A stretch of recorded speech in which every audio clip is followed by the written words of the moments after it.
ದೀಪಾವಳಿ ಹಬ್ಬದ ಹಾರ್ದಿಕ ಶುಭಾಶಯಗಳು.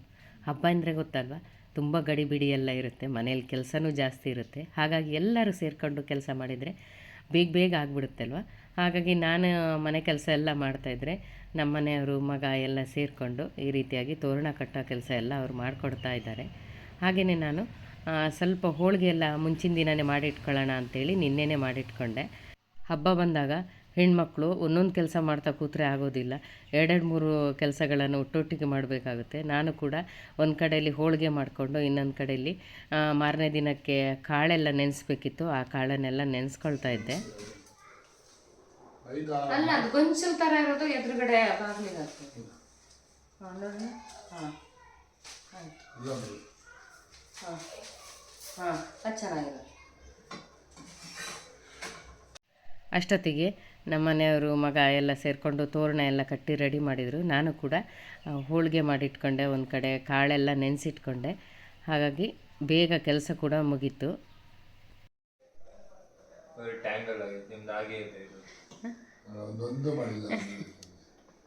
ಒಂದು ಸರಿ ಮಾಡಿಲ್ಲ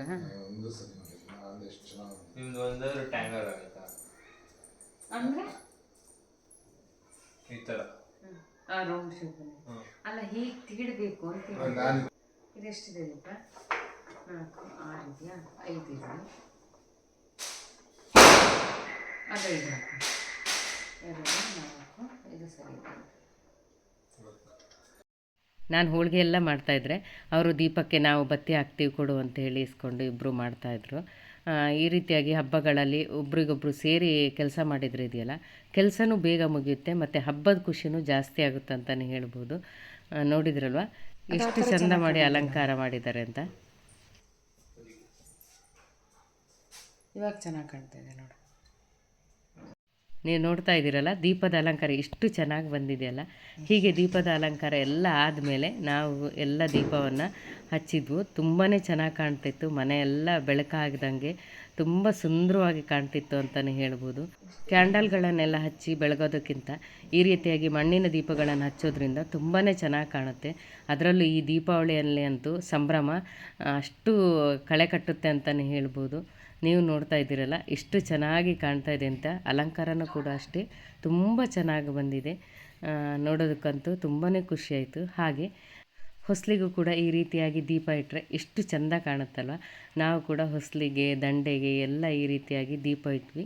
ತುಂಬಾ ಚೆನ್ನಾಗಿ ಕಾಣ್ತಾಯಿತ್ತು. ಅದರಲ್ಲೂ ದೀಪಾವಳಿ ಸಂಭ್ರಮ ಇರುತ್ತೆ ಅಂದರೆ ಈ ರೀತಿಯಾಗಿ ದೀಪಗಳನ್ನು ಹಚ್ಚಲೇಬೇಕು, ಆವಾಗ ತುಂಬಾ ಚೆನ್ನಾಗಿ ಕಾಣುತ್ತೆ. ಹಾಗೆ ದೇವ್ರ ಮನೆಯಲ್ಲೂ ಕೂಡ ಇವತ್ತು ತುಂಬ ಸರಳವಾಗಿ ಅಲಂಕಾರ ಮಾಡಿದ್ದೆ. ಹಾಗಾಗಿ ಈ ರೀತಿಯಾಗಿ ಅಲ್ಲೂ ಕೂಡ ನಾವು ದೀಪವನ್ನು ಹಚ್ಚಿ ಆಮೇಲೆ ಹಬ್ಬದ ಇನ್ನಷ್ಟು ತಯಾರಿ ಇತ್ತಲ್ಲ, ಅದು ಮಾಡ್ಕೊಳ್ಳೋಣ ಅಂತ ರೆಡಿ ಮಾಡಿದೆ. ಸಾಮಾನ್ಯವಾಗಿ ನಾನು ಹಬ್ಬಗಳಲ್ಲಿ ಜಾಸ್ತಿ ಹೂವು ತಂದು ಕಟ್ತೀನಿ. ರೆಡಿಯಾಗಿರೋ ಮಾಲೆ ತರೋದಕ್ಕಿಂತ ಈ ರೀತಿಯಾಗಿ ಮಾಲೆಯನ್ನು ಮನೆಯಲ್ಲೇ ಕಟ್ಟಿದರೆ ಅದರ ಸಂತೋಷವೂ ಜಾಸ್ತಿ. ಒಂದು ಕಿಂಚಿತ್ತಾದರೂ ದೇವರ ಸೇವೆ ಮಾಡಿದೆ ಅನ್ನೋ ನೆಮ್ಮದಿ, ಖುಷಿ, ಸಂತೋಷ ಸಿಕ್ಕೇ ಸಿಗುತ್ತೆ. ಅದಕ್ಕೋಸ್ಕರ ನಾನು ಯಾವಾಗಲೂ ಜಾಸ್ತಿಯಾಗಿ ಹೂವು ತಂದು ಕಟ್ಟಿ ನಾನೇ ಮಾಲೆ ಮಾಡಿ ಆಮೇಲೆ ದೇವರಿಗೆ ಹಾಕ್ತೀನಿ. ಅದರಲ್ಲಿ ನನಗೇನೋ ಒಂದು ರೀತಿಯಾದ ಸಂತೋಷ, ತೃಪ್ತಿ ಸಿಗುತ್ತೆ ಅಂತಲೇ ಹೇಳ್ಬೋದು. ಹಾಗೆಯೇ ನಮ್ಮನೆಯ ಬಲಿಪಾಡ್ಯಮೆಯ ತಯಾರಿ ಈ ರೀತಿಯಾಗಿ ನಡೆದಿದೆ. ನಿಮ್ಮನೇಲೂ ಕೂಡ ಹೇಗೆ ನಡೀತು ಅಂತ ತಿಳಿಸಿ. ಈ ದೀಪಾವಳಿಯು ನಿಮಗೆಲ್ಲರಿಗೂ ಸುಖ, ಸಂತೋಷ, ನೆಮ್ಮದಿ, ಆಯುಷ್ಯ, ಆರೋಗ್ಯ ದೇವರು ಕೊಡಲಿ ಅಂತ ಹೇಳ್ಕೊಳ್ತಾ ಈ ವಿಡಿಯೋನ ಇಲ್ಲಿಗೆ ಮುಗಿಸ್ತಾ ಇದ್ದೀನಿ. ಮುಂದಿನ ವಿಡಿಯೋದಲ್ಲಿ ಸಿಗ್ತೀನಿ. ಎಲ್ಲರಿಗೂ ಮತ್ತೊಮ್ಮೆ ದೀಪಾವಳಿ ಹಬ್ಬದ ಹಾರ್ದಿಕ ಶುಭಾಶಯಗಳು.